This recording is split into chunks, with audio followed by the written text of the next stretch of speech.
You guys, welcome back to another video. Um, I finally finished Morningstar.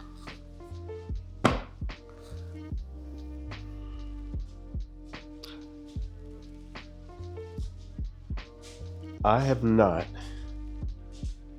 I don't think, ever had such an amazing reading experience. This trilogy, the first three books, the Red Rising saga, have been absolutely amazing. I know I'm late to the series. I know they've been out for a while, but it doesn't matter. It, you know,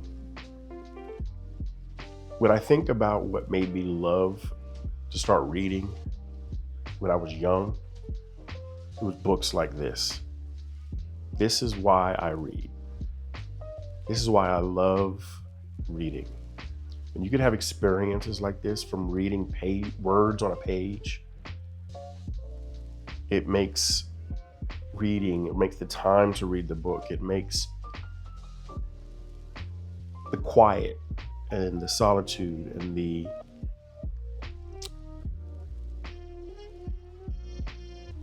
focus, makes it all worth it. This book was such a fitting end to the trilogy. I cannot wait to read the rest of the series. From what I understand, the last book in the saga comes out, I think, this year. So obviously I'm way behind. I think it's going to be the seventh book. Holy cow. I can't even imagine where it goes from here. And from everything I hear, it keeps going. It keeps getting good and staying good. Like it's mind blowing to think about. When I read Golden Sun, I thought nothing can be this good. And I will say, Golden Sun so far still is the best in the trilogy by far. But Morningstar was right there up with it. Like, just so good. From obviously the characters we all know and love that have been with us since the beginning of the journey. Some new characters. But the adventure, the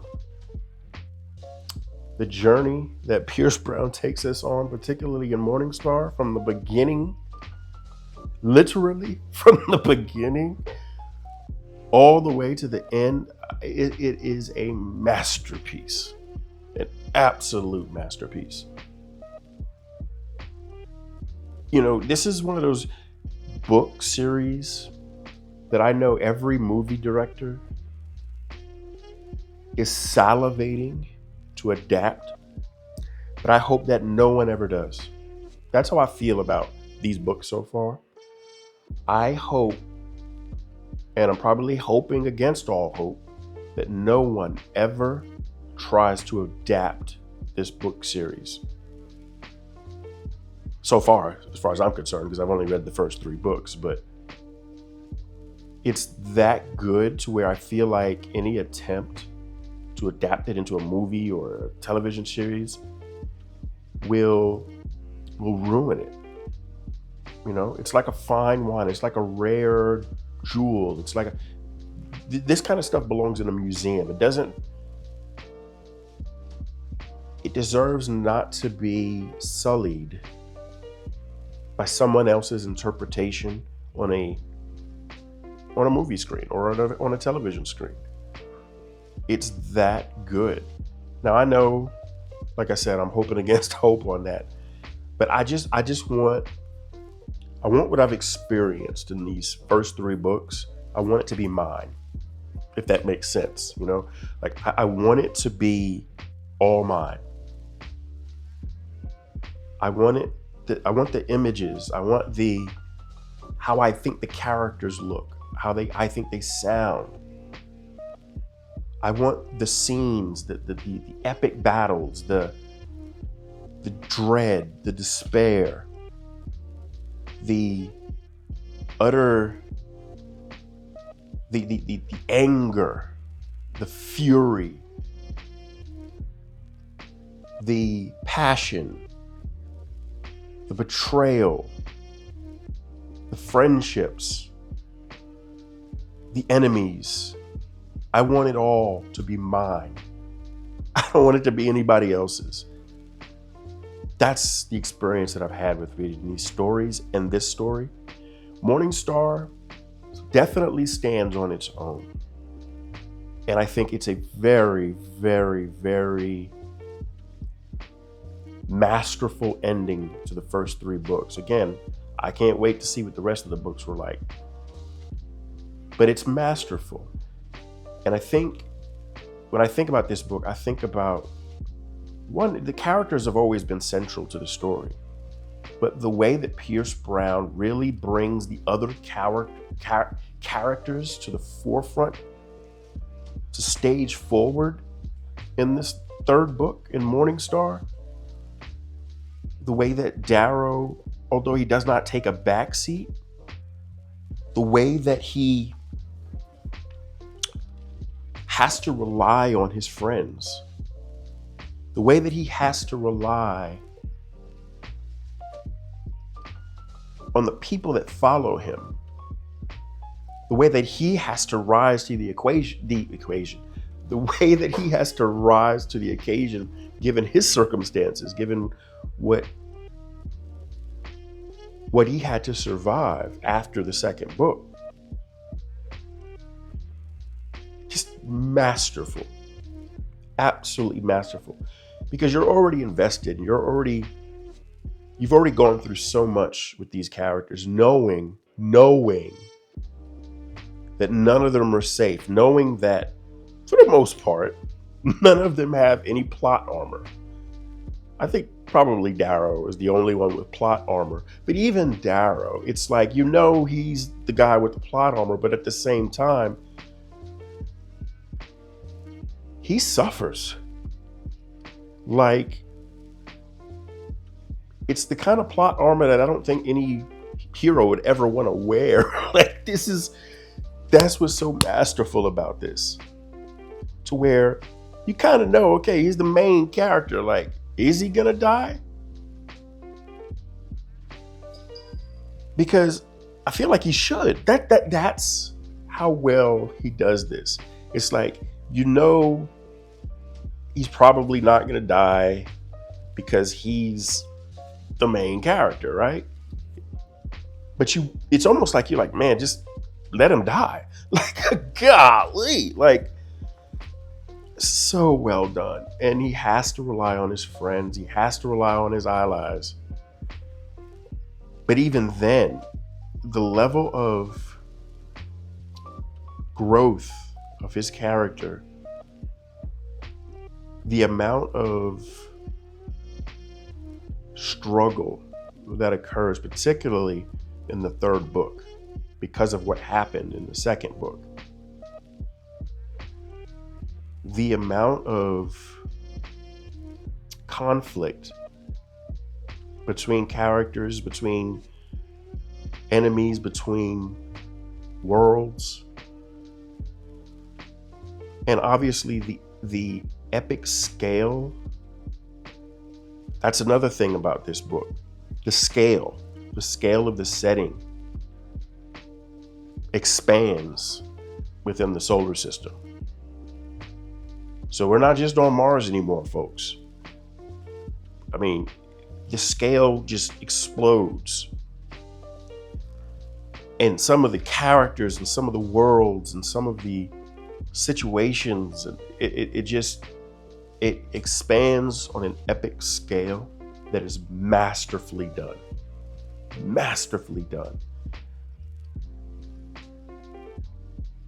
The amount of emotion, visceral emotion in this book, the amount of philosophical, existential struggle of the characters in this book is absolutely masterfully done.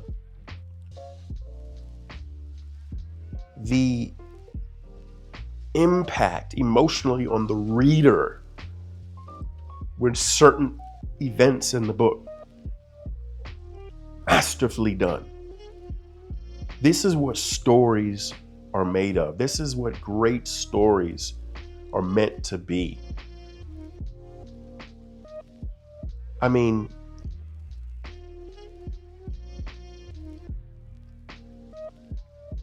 going from where we started in Red Rising, getting to live with these characters, to experience their journey, the ones we lost along the way. It's like I'm ready to cue the Boys to Men music in the background, and then who would have imagined? Pierce Brown did, but from a reader's perspective, who would have imagined everything they would have gone through in this journey? And this is just the first 3 books. Like, I had no way of knowing while reading Red Rising, book 1, that we would end up where we are now at the end of book 3, Morningstar. I personally couldn't have imagined it. I tried to. I'm a creative person. But here we are. And I joined the millions of people who so enjoy this story thus far. It's literally my favorite science fiction story of all time. I have to give it some more thought. I want to say it's my favorite story of all time so far, but I've got to give that some more thought because I'm just getting off the high. I finished reading this book a couple of weeks ago. I haven't made a video. I've been under the weather, suffering from some sinus stuff. Lots of things going on in the world right now. There's just a lot going on. So it's been a while since I've released a video, but I finished the book, I would say about a couple of weeks ago. And I've been watching, some of my other favorite booktubers, been watching reviews of other books, so I've been engaged. I just haven't made any videos. 2 weeks, and I'm still grappling with the scope, the scale, and the sheer entertainment that I got from reading Morningstar and from reading this trilogy, this epic so far, this saga so far.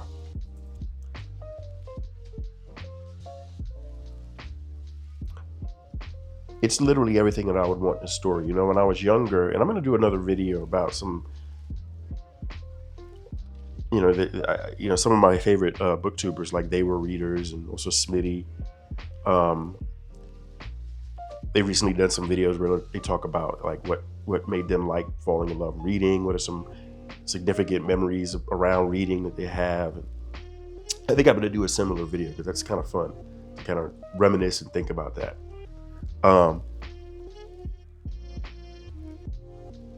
But when I was younger, I actually used to want to write books, science fiction books. Science fiction has always been my favorite genre. And if I ever could write a book, it would be a book like this. Like, it's got, like, so far, the first 3 books are everything that I would ever want in a science fiction story. I mean, I can't express it enough. Like, it's just that good. It's that good. And bravo, Pierce Brown. Bravo. I cannot wait to continue reading the rest of the series. I've got so many other TBRs, so many other books that are on my TBR that I'm right now. I'm starting to read The Rage of Dragons, and by Evan Winter. So finally getting to that. But I recently finished reading. Recently just started the Sun Eater series. So it's like There's so much reading to be done, and it's going to be an exciting year of reading. Um, so many good stories to look forward to, so many journeys to go on. But I'm just grateful to have picked up Red Rising and to have completed the first 3 books so far. What an experience. With everything going on in the world, with everything going on in life, it is so refreshing. I'm so grateful to have stories like this to turn to escape from the real world, to get lost in these stories, to get to know these characters. It's such a privilege to be able to build these characters in my mind the way that I want them to look and sound and be. So yeah, if you've not ever read this series, if you love science fiction, this is a no-brainer. A no-brainer. Morning Star by Pierce Brown. Bravo.